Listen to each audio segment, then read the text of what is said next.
Cats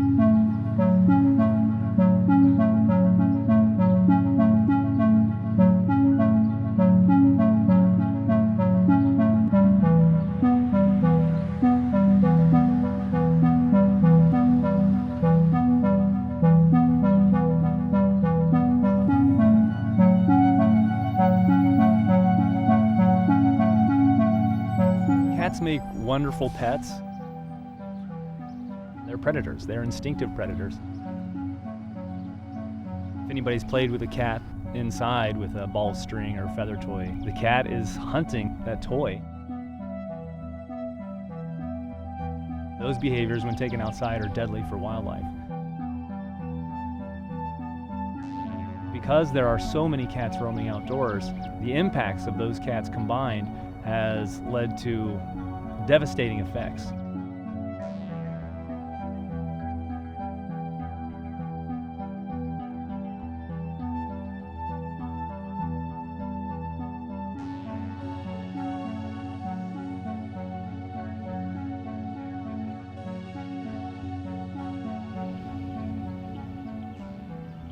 Birds are incredibly important for the health of ecosystems. They play important roles as insect control predators.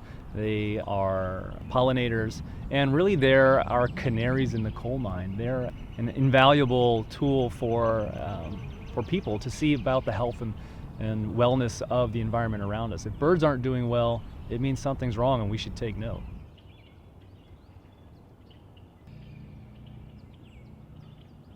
It's estimated that cats have contributed to the extinction of about 63 species worldwide.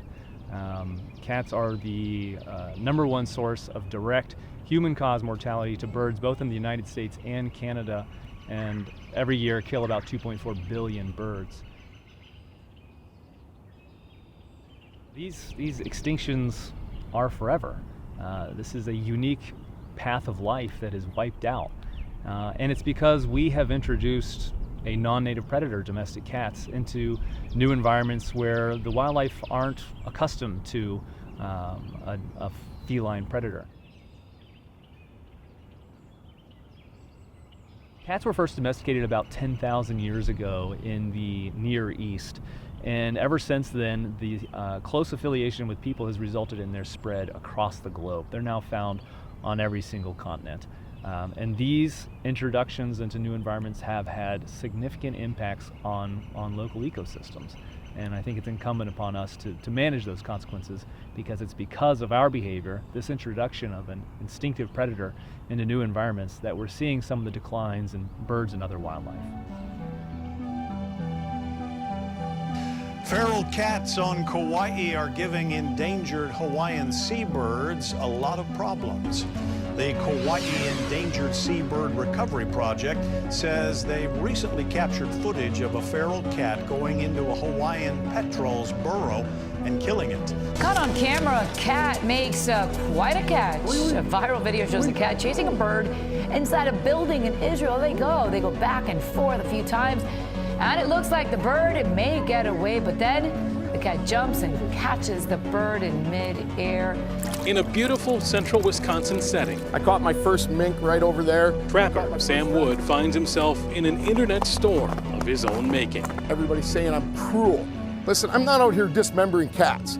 I'm not out here for the fun of it, catching cats. Once you start digging into native species and immersing yourself into this, then you can see the problems. People don't see cats, starlings, sparrows, and everything as a problem because they're not immersed in this.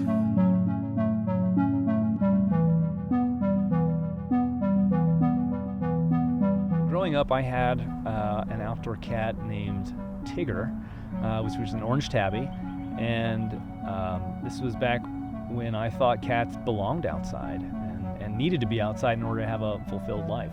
I thought cats were basically equivalent to native predators, and watching a cat hunt and kill wildlife was akin to sitting on the couch and watching some awesome Discovery Channel documentary in lions in the Serengeti or something. So I remember very vividly one experience where my neighbors had a northern cardinal nest in their pine tree in their backyard, and I watched Tigger stalk that tree and run up it and attack the nest, and I was cheering for him. I thought, man, this is really, really cool. This is nature in my backyard.